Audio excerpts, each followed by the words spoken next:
चलो हम लोग जो है एक क्षेत्रनीति में एक टॉपिक है वर्ग, ठीक है। वर्ग तो एक क्षेत्रनीति इसको इंग्लिश में बोलते हैं मेजरमेंट। इसमें एक टॉपिक है तुम्हारा वर्ग। क्या वर्ग? वर्ग को इंग्लिश में कहते हैं स्क्वायर। वर्ग को क्या कहते हैं इंग्लिश में? स्क्वायर। अब वर्ग होता क्या है? तो जिस चतुर्भुज की चारों भुजाएं बराबर होती है तथा प्रत्येक कोण 90 डिग्री के बराबर होता है उसे वर्ग कहते हैं। जिस चतुर्भुज की चारों भुजाएं बराबर होती है तथा प्रत्येक कोण 90 डिग्री के बराबर होती है उस चतुर्भुज को हम लोग वर्ग का नाम दिया जाएगा। ए, बी और सी। मान लेते हैं ये भुजा, ये भुजा, ये भुजा, ये भुजा पूरा इक्वल है, बराबर है।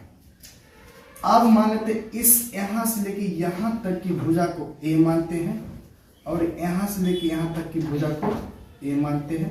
इन्हीं वर्ग की सभी भुजाएं इक्वल है तो ए भी ए होगा, ए भी ए होगा। हमने ए को सी से मिला दिए और डी को बी से मिला दिए।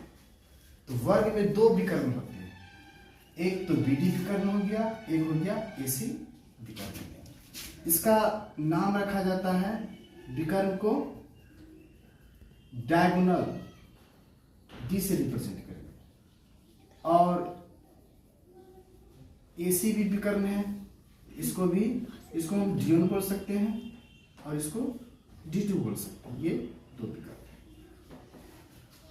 लेकिन यहां से अगर हमको वर्ग का विकर्ण का फॉर्मूला अगर पता करना हो तो एक भाग को अलग कर देंगे। मान लेते ये हमारा स्क्वायर है, ठीक है, स्क्वायर है। हमने इस कोण को इस कोण से मिला दिया, इसका नाम ए, बी और सी। यहां से लेके यहां तक हमारा ए भुजा हो गया, यहां से लेके यहां तक हमारा ए भुजा हो गया। ये सबसे लंबी भुजा हमको डायगोनल होता है, इसको विकर्ण करो। और ये वाला पार्ट, क्योंकि वर्ग को अगर एक विकर्ण खींच दिए तो दो पार्ट में बट गया, ये पहला हिस्सा एक समकोण त्रिभुज बना रहा है। इस पहले हिस्से को हम बाहर कर देते हैं। देखो ये है, यहां से लेके यहां तक और यहां से लेके यहां। इसका नाम ए, बी और सी। ये भुजा ए हो गया, ये भुजा ये हो गया, ये हमारा डी हो गया। ये एक प्रकार के राइट एंगल ट्रायंगल हो गया, त्रिभुज बन गया, मैंने समकोण त्रिभुज बन गया। अब समकोण त्रिभुज कह रहा है कि दो भुजाओं का वर्ग तीसरी भुजा के बराबर होता है। यानी AC का स्क्वायर बराबर AB का स्क्वायर प्लस BC का स्क्वायर। AB हमारा क्या है? Diagonal D। तो डी स्क्वायर बराबर ए बी कहना है, ए माने हैं तो ए स्क्वायर, और बी सी क्या माने हैं? ए, तो ए स्क्वायर। तो डी स्क्वायर बराबर हो जाएगा ए स्क्वायर प्लस ए स्क्वायर, तो 2a स्क्वायर। अगर यहां से स्क्वायर हटाएंगे इस पर रूट चल जाएगा, तो 2a स्क्वायर।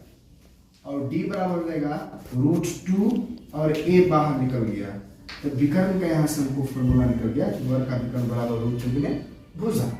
यहां से हो जाएगा कि वर्ग का विकर्ण बराबर हो जाएगा √2 गुने भुजा। हमने वर्ग की भुजा ए माने थे, ठीक है। अब देखो, जब वर्ग की भुजा दिया, मान लेते हैं जब वर्ग का विकर्ण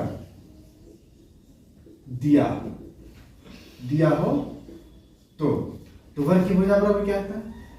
तो वर्ग की भुजा बराबर हो जाएगा विकर्ण बट्टा √2।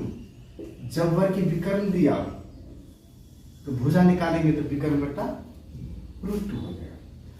अब वर्ग का क्षेत्रफल क्या होता है? तो वर्ग का क्षेत्रफल बराबर होता है भुजा गुने भुजा, यानी भुजा स्क्वायर।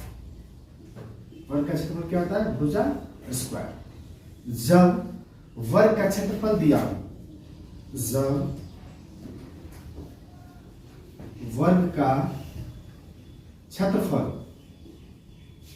दिया हो तो वर्ग की भुजा बराबर, तो वर्ग की भुजा बराबर हो जाएगा अंडर रूट क्षेत्रफल, अंडर रूट क्षेत्रफल हो जाएगा। ठीक, अब हमको वर्ग का परिमाप निकालना है। क्या निकालना है? वर्ग का परिमाप। तो वर्ग का परिमाप होता है वर्ग का परिमाप बराबर 4 गुने भुजा, यानी वर्ग की सभी भुजाओं का जोड़। अगर सब भुजा का जोड़ देंगे तो परिमाप निकल जाएगा। तो वर्ग का परिमाप बराबर क्या हो गया? 4 गुने भुजा। जब वर्ग का परिमाप दिया, जब वर्ग का परिमाप दिया हो तो वर्ग की भुजा बराबर, तो वर्ग की भुजा बराबर परिमाप बट्टा 4, जब वर्ग की भुजा दिया हो। अब यहां से हम लोग फॉर्मूला वर्ग का पढ़, ठीक है।